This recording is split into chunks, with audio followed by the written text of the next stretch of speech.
வணக்கம் நண்பர்களே, இது சாம் டாக்கீஸ். நான் உங்கள் நிக்சன்ராஜ். ஸ்கிரிப்ட் ரைட்டிங்கில் இந்த எபிசோடில் நம்ம பார்க்க போகிறது திரைக்கதையோட முதல் 20 நிமிஷத்தை.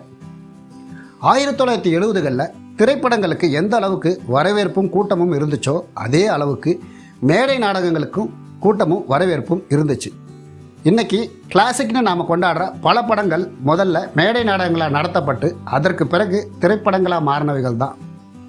சர்வர் சுந்தரம், எதிர்நீச்சல், மேஜர் சந்திரகாந்த், தங்கப்பதக்கம்னு நூற்றுக்கணக்கான படங்கள் ஸ்டேஜ் பிளேயாக நடத்தப்பட்டு அதற்கு பிறகு தான் சினிமாவாக மாறுச்சு. அந்த 1970 காலகட்டத்தில் ஒரு மேடை நாடகம் மிகப்பெரிய ஹிட் அடித்து கலக்கிக்கிட்டு இருந்துச்சு. மிடில் கிளாஸ் வாழ்க்கையை, அதோட பிரச்சனைகளை பிரமாதமாக பேசியிருந்தது அந்த நாடகம். அதை எழுதியவர் யார் தெரியுமா? பிற்காலத்தில் கதாசிரியராக, இயக்குனராக, நடிகராக நமக்கெல்லாம் அறிவுமாகி பெரும் புகழ் பெற்ற திரு விசு சார் அவர்கள் தான்.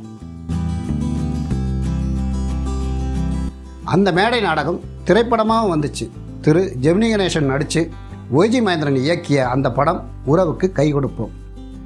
1975 வெளிவந்த அந்த படம் சரியாக போகலை, தோல்வியை தழுவியது.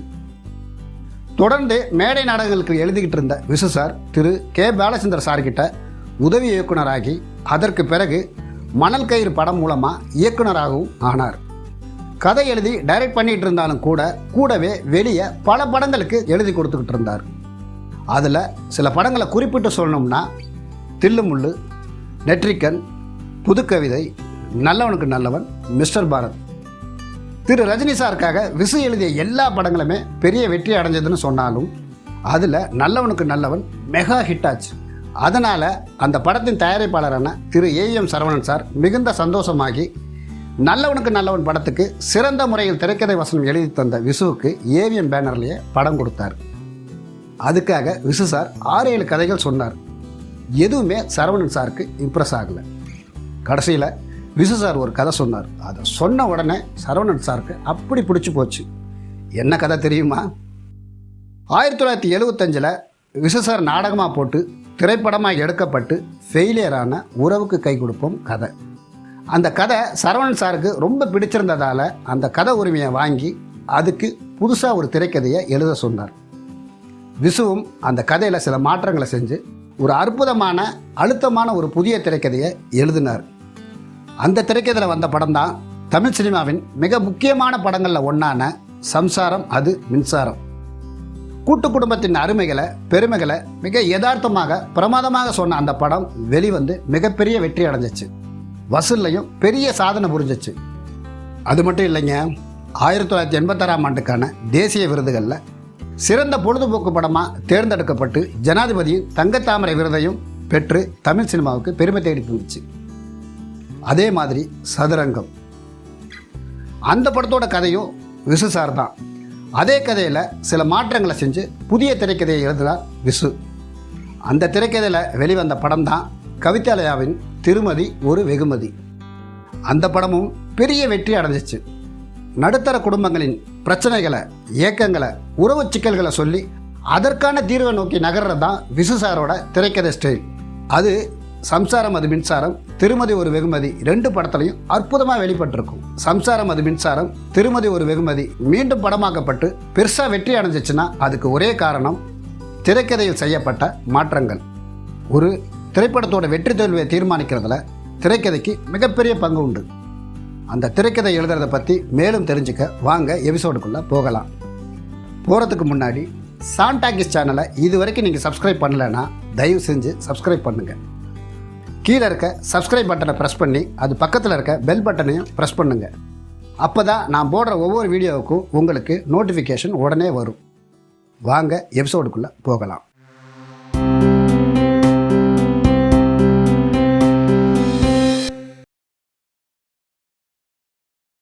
ஒரு திரைக்கதை எழுதுறதுக்கு முன்னாடி நம்மக்கிட்ட 2 விஷயம் கண்டிப்பாக இருக்கணும்னு சொன்னேன்.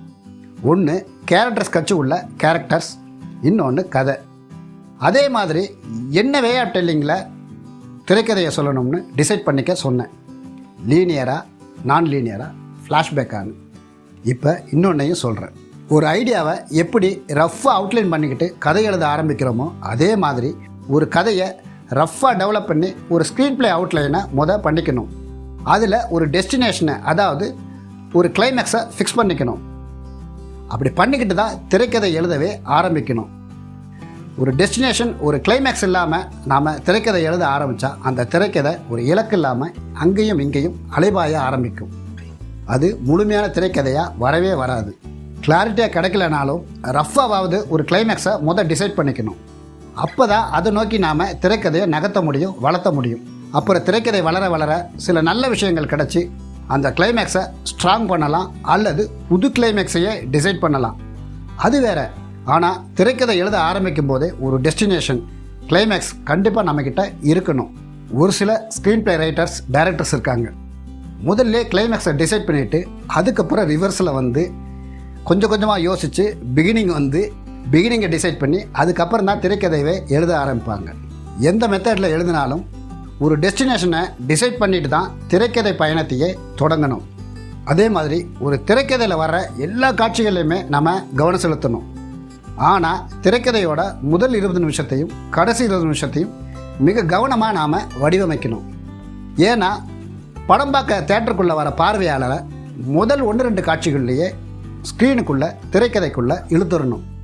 அதே மாதிரி படம் முடிஞ்சு அவங்க வீட்டுக்கு போன பிறகும் படத்தோட எண்டு அவங்கள டிஸ்டர்ப் பண்ணிக்கிட்டே இருக்கணும், இல்லை ஒரு நிறைவை தரணும். அப்படி அமைஞ்சால் அது நல்ல திரைக்கதை, நல்ல திரைப்படம்.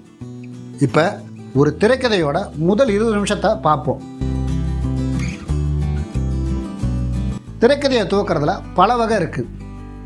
எளிமையாக ஸ்டார்ட் பண்ணுறது, எக்ஸைட்மெண்ட்டாக பரபரப்பாக ஸ்டார்ட் பண்ணுறது, முதல் காட்சியிலேயே இதுதான் கதை, இதுதான் கதையோட தீம்னு எல்லாத்தையும் சொல்லிவிட்டு திரைக்கதையை ஸ்டார்ட் பண்ணுறதுன்னு நிறைய இருக்குது. உதாரணத்துக்கு சில படங்களை பார்ப்போம். திரு ராதாமோகன் இயக்கிய பயணம்.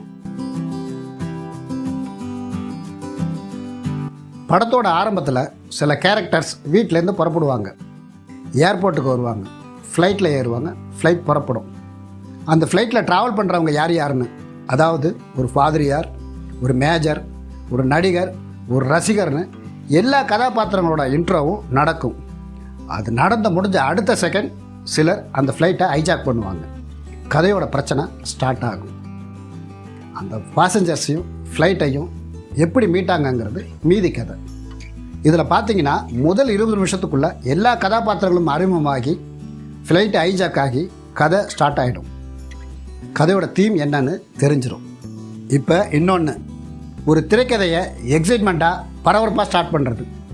பொதுவாக மாஸ் கமர்ஷியல் படங்கள்லையும் த்ரில்லர் படங்கள்லையும் ஆரம்பம் இப்படி தான் இருக்கும். உதாரணத்துக்கு திரு விஜய் சார் நடித்த சர்க்கார் படத்தை பார்ப்போம். படத்தின் முதல் காட்சியிலேயே ஹீரோ அமெரிக்காவிலேருந்து சென்னைக்கு இறங்க மாட்டார். அவரை பற்றி மற்றவங்க பரபரப்பாக பேசுகிறதுலேருந்து தான் படமே துவங்கும். எல்லா கார்பரேட் கம்பெனிலையும் அவசரமாக ஒரு மீட்டிங் நடக்கும். இந்தியாவுக்கு ஒருத்தன் வரான், ரொம்ப டேஞ்சரானவன், அவன் எந்த நாட்டில் காலை வைக்கிறானோ அந்த நாட்டில் இருக்கிற கம்பெனி பிராண்டுகளை எல்லாம் அழிச்சிட்டு தான் போவான்னு பேசிக்குவாங்க, பயப்படுவாங்க.